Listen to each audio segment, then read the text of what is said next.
No mundo das corridas de resistência, não adianta você ser o melhor, você ser o mais rápido, você ser o mais veloz, você ser o cara que quebra o relógio. Se numa prova de 24 horas você não consegue resistir até o final, boa parte tudo que você fez praticamente não valeu de nada. Não é o caso do Verstappen nessas 24 horas de Nürburgring, mas digamos que quando você lidera uma corrida por tanto tempo e depois você tem que abandonar por um problema no seu carro, eu acho que pode ser um dos golpes mais duros do automobilismo, assim, de cenário de automobilismo possível. Eu tô assistindo as 24 horas, tô gravando isso aqui antes do final da corrida e... Bom, no horário agora deve ser às 8 horas. Eu acordei às 7 para ver as últimas horas, porque eu imaginei que, bom, vou acordar às 7 horas, o Verstappen vai estar liderando. Eu fui dormir 1 hora da manhã, o Verstappen estava liderando com uns 20 segundos, às vezes até 30 segundos de vantagem pro terceiro colocado. Na verdade, pro terceiro colocado estava colocando mais de minutos. Pois bem, resolvi dormir. Quando eu acordo, eu abro uma rede social, primeiro post, 9 minutos atrás. Carro do Verstappen tem problema e teve que tirar a roda e por isso abandonou. Justamente depois de uma troca de stint. Ele tinha pego o stint da noite, passou pro Roncadella, ele tá com mais 3 pilotos, o Lucas Auer, Roncadella e o Júlio Gounon. Passou o carro pro Roncadella e acabou que ele teve um probleminha de transmissão, até onde eu fiquei sabendo aqui, de acordo com a transmissão do Grande Prêmio. De verdade, rapaziada, Que situação do Verstappen em 2026, viu? A Red Bull não consegue fazer o carro bom, ele é eliminado no Q1 pela primeira vez em muito tempo, tá fora da briga pelo título pelo menos por enquanto, ainda não venceu na Fórmula 1 nessa temporada. Quando venceu em Nürburgring foi desclassificado, quando ia vencer o carro teve problema, e quando ia vencer a prova mais importante da temporada, pelo menos para ele nesse momento, o carro tem problema de novo. E mesmo sendo uma corrida de endurance, uma corrida de 24 horas, como é que a gente consegue avaliar a situação? Porque eu já estava com o roteiro pronto para esse vídeo. Eu já estava pronto para me falar que não dá para subestimar, Mercedes não ganhava desde 2016, o piloto agora vai estar igualado ao Niki Lauda, o Verstappen pertence ao Olimpo do automobilismo. Não que nada disso aqui seja verdade, ou seja mentira, melhor, né? Nada disso aqui é mentira. O Verstappen já está no Olimpo do automobilismo. Mas uma vitória nas 24 horas de Le Mans seria mais legal, seria um negócio mais interessante.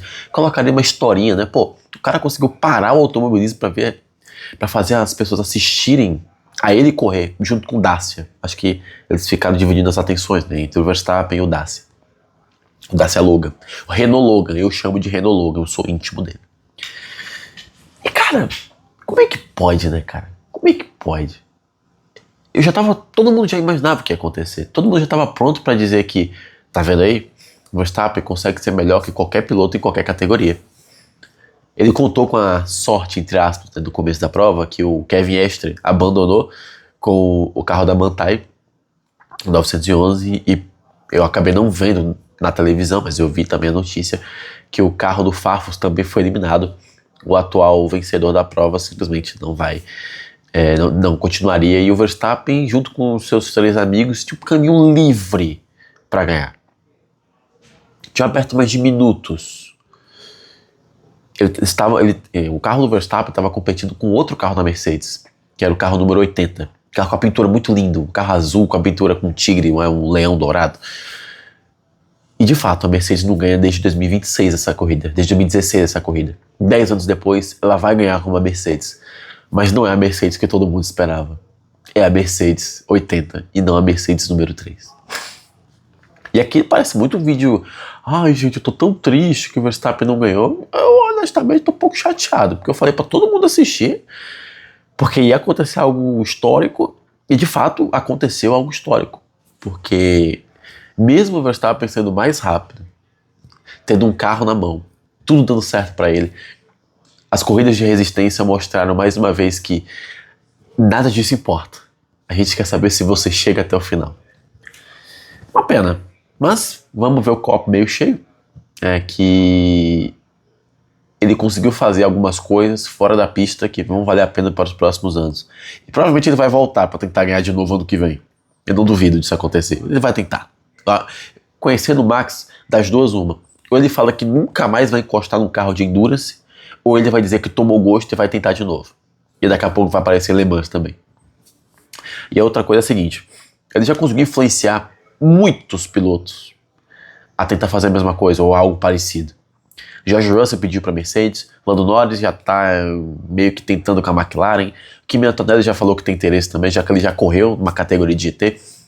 Então, eu tô olhando pro lado aqui porque eu tô caçando assunto, tá? Mas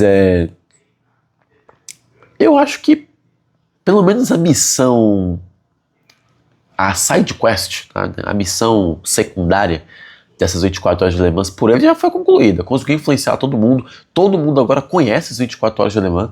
O cara conseguiu convencer mais de 500 mil de pessoas a assistirem na transmissão das 24 horas de Le Mans, na transmissão alemã, conseguiu convencer 300 mil pessoas a assistir na transmissão inglesa, conseguiu convencer 50 mil brasileiros simultâneos, ou melhor, 50 mil aparelhos conectados. Esse número vai subir para 100, mais ou menos assim, 100, 75, de pessoas assistindo no canal de Grande Prêmio.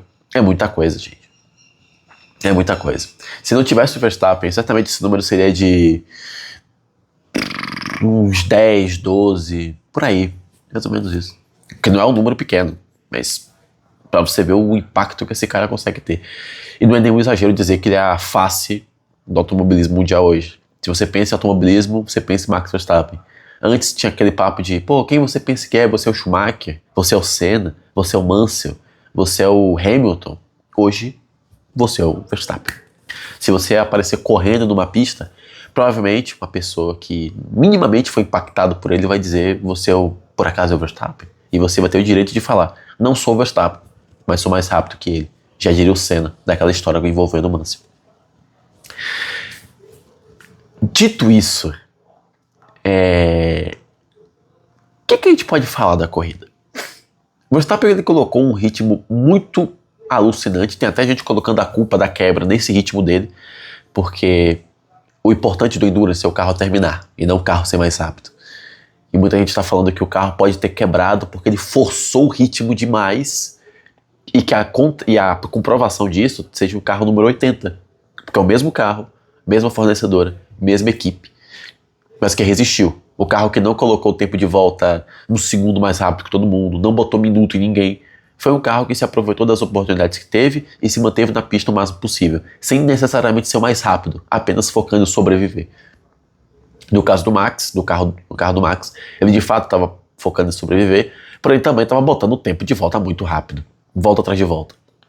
Muita gente está culpando isso. Eu não sou engenheiro, não posso falar isso, não posso comprovar, então não vou ficar fazendo nenhum tipo de ilação aqui, não vou ficar falando que o carro abandonou porque o Verstappen foi rápido demais. Que isso não existe. Pelo menos agora falar isso aqui não existe. Mas,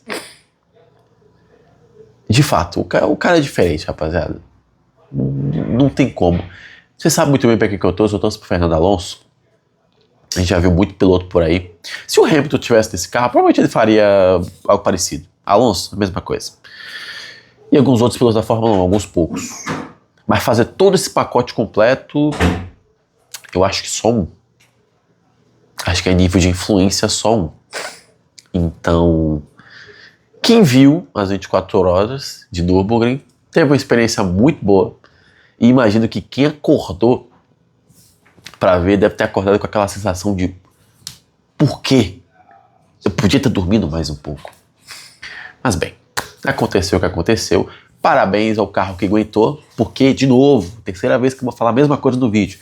O que importa numa corrida de Endurance não é botar 30 segundos, como o Max fez, não é ser mais rápido, como o Verstappen era, é terminar a corrida. Como, infelizmente, o carro dele não conseguiu por um problema de transmissão. Agora, falando de carros especiais, aproveitando aqui esse último minutinho para falar, teve outra coisa na corrida que me deixou muito triste, que foi o Dacia abandonando. O Dacia perdeu uma roda. O carro campeão de carisma na temporada, o carro campeão de carisma na corrida, perdeu uma roda. E é simplesmente o carro que todo mundo estava esperando que fosse ver alguma coisa. Era o carro que todo mundo imaginava que fosse, pelo menos terminar. Também não terminou junto com o Verstappen. E, uma pena. Uma pena. Então, eu tô mais triste pelo Dacia do que pelo Verstappen. Tava torcendo pro Verstappen ganhar, tá? Eu admito. Mas eu queria que o Dacia terminasse também. Terminou com o Verstappen, não ganhou, não terminou, e o Dacia foi junto. Todo mundo... E o pior é que o abandono foi junto, né? Foi o Dacia e o Verstappen, todo mundo junto. Enfim, parabéns aos vencedores. Quem vence em Nürburgring fica na história e é muito merecido, não importa quem seja. Ah, mas só ganhou porque o fulano abandonou. Paciência, galera. Se o Verstappen ganhasse, ninguém ia falar que só ganhou porque o Kevin Estre abandonou, porque o Farfus abandonou. Nada disso. Pera aí, fica quietinho, por favor, fica quietinho. Enfim, parabéns aos vencedores e agora que o Verstappen abandonou de novo, ele vai repensar novamente se vai participar e vai participar, tomara, porque nós gostamos bastante. Senhores, eu só queria comentar isso mesmo, porque eu falei que não ia ser fácil, de fato não foi, por inúmeras razões. E se gostou do vídeo, não esqueça de clicar no like e de se inscrever no canal para ver mais vídeos meus. Um cachorro acabou de aparecer aqui. E é isso, tamo junto, até mais.